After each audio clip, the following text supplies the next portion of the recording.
안녕하세요.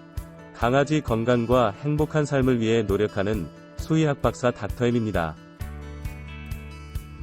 강아지 발바닥은 피부 조직이지만 다른 피부 조직과는 구조 등이 사뭇 다릅니다.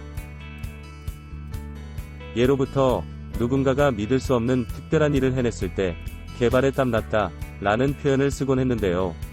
따라서 강아지 발바닥에는 무엇인가 특별한 기능이나 장치가 있을 것 같아 궁금증을 갖는 분들이 많습니다.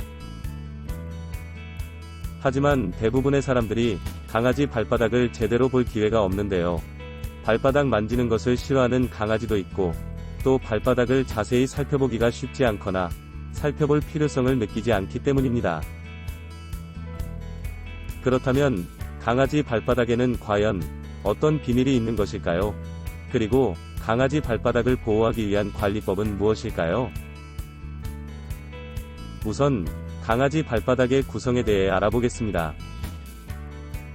강아지 발바닥에는 털이 없으며 지방과 조직으로 구성된 착색된 피부이고, 경도와 거칠기는 강아지에 따라 다른데요. 야외 활동을 많이 하면서 많이 걷는 강아지의 발바닥은 그렇지 않은 강아지의 발바닥보다 훨씬 단단하고 거친데, 발바닥 활용도에 따라 경도와 거칠기가 변하는 것입니다. 자, 그럼 강아지 발바닥의 기능에 대해 알아볼까요? 강아지 발바닥의 가장 중요한 기능은 걷거나 뛸 때 충격을 흡수하는 것인데요. 즉, 다리의 뼈나 인대, 그리고 힘줄의 충격을 줄이는 것이 강아지 발바닥의 주요 기능인 것입니다.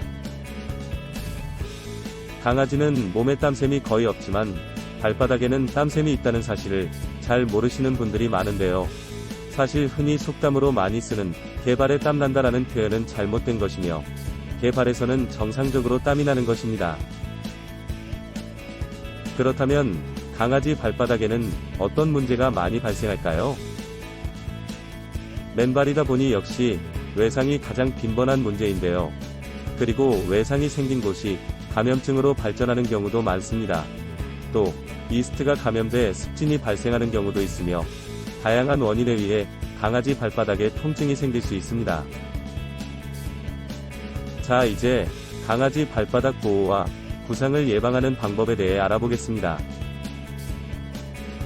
정기적으로 강아지 발바닥을 살펴보고 색이나 모양 등의 변화가 있는지를 확인해 봐야 하는데요. 발바닥에 출혈 흔적이 있거나 부었다면 외상 등 문제가 생겼을 가능성이 높기 때문에 잘 살펴보시고 적절한 치료를 해줘야 합니다.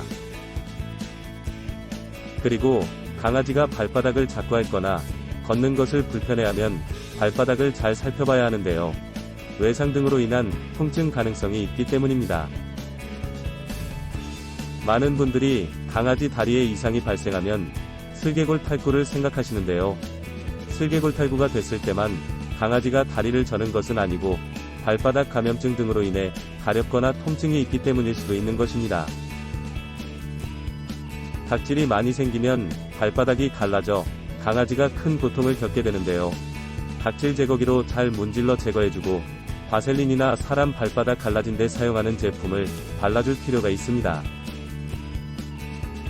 그리고 닥터엠 스킨 같은 강아지 피부 기능성 영양제를 먹이시면 강아지 발바닥을 건강하게 유지하는데 도움이 될 수 있다는 점도 알아두시면 좋겠습니다. 또 강아지에게 신발을 신기는 것이 발바닥을 보호하고 외상을 예방하는데 도움이 될 수 있는데요. 특히 비 오는 날이나 바닥이 뜨거운 여름철, 그리고 추운 겨울철에는 강아지에게 신발을 신겨서 밖에 데리고 나가면 편리할 뿐 아니라 강아지 발을 보호하는 데도 도움이 되는 것입니다. 궁금증 해결에 도움이 되셨기 바라며, 앞으로 강아지 관련 이런저런 궁금증을 풀고 싶으시다면 구독하기와 좋아요 버튼 누르시고 다음 편을 기다려주시기 바랍니다. 감사합니다. 강아지 건강과 행복한 삶을 위해 노력하는 수의학 박사 닥터엠이었습니다. 집에서도 편하게 강아지 질병 상담을 받을 수는 없을까? 집에서도 핸드폰으로 강아지 질병 상담을 받을 수 있습니다. 우리 펫닷컴에서 수의학 박사 닥터엠에게 강아지 질병 상담을 받아보세요.